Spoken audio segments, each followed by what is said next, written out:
What in the actual hell was that? That was some insane horror manga shit if I've ever seen it. I was not expecting this episode to go as hard as it did, but having who was honestly seemingly a fan favorite villain, I mean, this girl was causing ruckus left and right, to then have that little girl come from her body, rip apart the stomach, and then see her get eaten by a monster, twists her head 1,000 times till it erupts with a fountain of blood as monsters eat her, and you reveal who she truly is, and you're thinking, oh man, that wall was pretty nasty. No, the wall was just the gateway to the true big bad bitch in charge. And there's something always so bone-chilling about what should be innocent, a little girl, a little boy, a children's doll, and it turns out to be the most psychotic shit of them all. I mean, that shit is just chilling. And normally, I'm not the type of person who, when they seemingly replace who is the big bad of an arc, you know, it's like, oh, you thought I was the final boss, but in fact I was working under someone, or there's someone stronger than me, or you kill the person who you think's going to be untouchable for some time. Personally, for me, I'm usually not the guy who's going to say, oh, this new thing that they introduce, it feels like it's a warranted added edition, like they upped the ante in a believable way. Usually I'm like, that was my favorite, it's not bad, but it just doesn't live up to the same excitement. Nope, not here. This girl is even better than Manon, and that's saying a hell of a lot, because if you've watched the previous reviews, this girl is literally has been my favorite part of this show. Ever since she was introduced, and what she was representing for the story, the fact that was such a small thing, all things considered, and the true unkillable force is here, how in the hell do you deal with that? You can't even deal with Akari, how the hell are you going to deal with something that's even more monstrous? And what an end, man. Like, the episode prior to the insanity was good, but it's the shit when they start fighting that really steals the show. You're having a great fight scene, beautiful animation. Once again, we have our girl Menno using her illusions and stuff, and I mean, if there's any way to make wind magic, so to speak, brutal, this show's found a way with a knife stab to your arm and then blowing your goddamn arm from its socket, and just to see she killed her. Like, I think most of us are probably expecting her to not die. Like, when she had her in a chokehold, most anime would say, oh, you thought I was dead, I'm gonna regrow an arm, or I'm gonna summon a monster, right? Like, that's not her final form.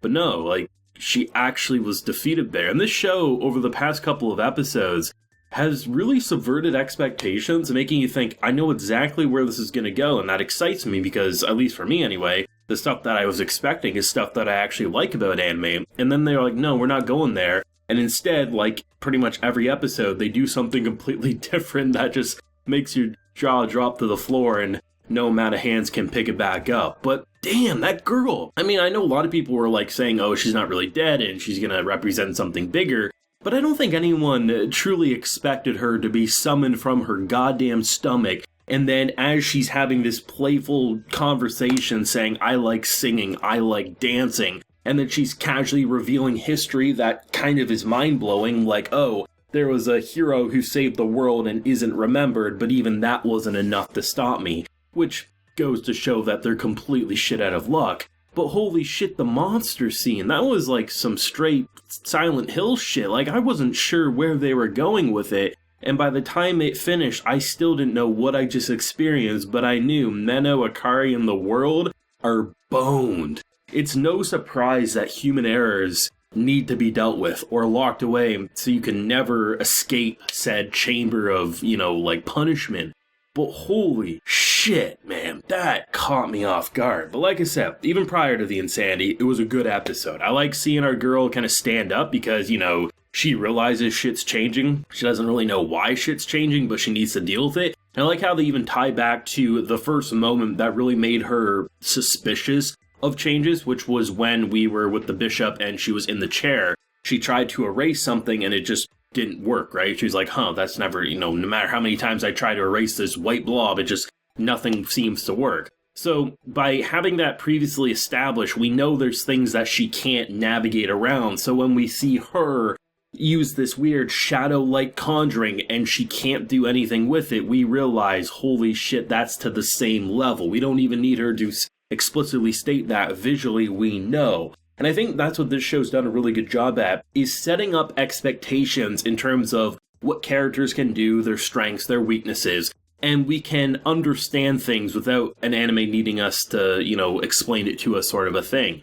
And what a conversation. And to get the reveal, which I saw a lot of people even clue into last week, the fact that she is the child of the lost one. But what was interesting was the fact that the father actually never used the mother's abilities, because the more you use your abilities, the more your memories fade. And because he actually fell in love with her, he didn't want to lose his wife, right? And the memories they shared. And the fact that when Flair ended up killing the mother, she begged for death herself, and she's like, that ability isn't something that's, born, it's not genetic, it's something attached to your soul. And the fact that she was, you can understand the path and how her mind got to the point that it did, that she became as twisted, because you have all these people, because even the father, basically said, hey, we're not gonna use her ability, trust me, the daughter will be fine. And to see all those voices just say you're a disappointment, you're a failure, you're this and that, it's no surprise that she became the ultimate taboo because of how she was raised. And I mean, unfortunately, she just became twisted and corrupt, and in return, in a weird way, gave birth to Satan's spawn. And what an episode. Revealing a hell of a lie, but blowing my mind more than I ever expected. And I've loved this show. There's only been one episode I was really met on. And then, in return, they ended up subverting my expectations in a positive way. So even then, I can't be too mad it happened. So for a show that I think has been consistently great, to see it get this... How do you not like this show? How do people not watch this show when the gifts make themselves? Holy shit, I know for one thing, if I wasn't watching this and I saw a goddamn girl get swallowed by a monster and come out okay, I'd be adding that to my playlist ASAP. I truly think this show is a one-of-a-kind gem. It's really surprised me. I've liked it since the start, but it's consistently got better as the arcs or episodes have kind of stringed together.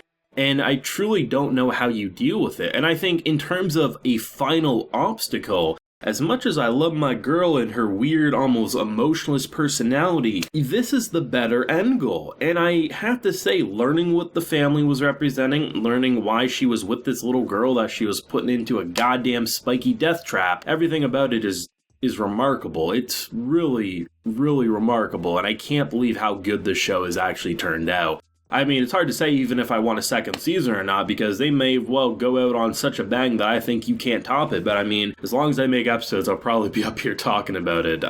Thoughts, if you have any. I mean, there's going to be some opinions on the shocking revelations for sure. So love to read them down below. Leave a like if you enjoyed and subscribe if you're new around here. Till next time, everyone, take care and have a good one.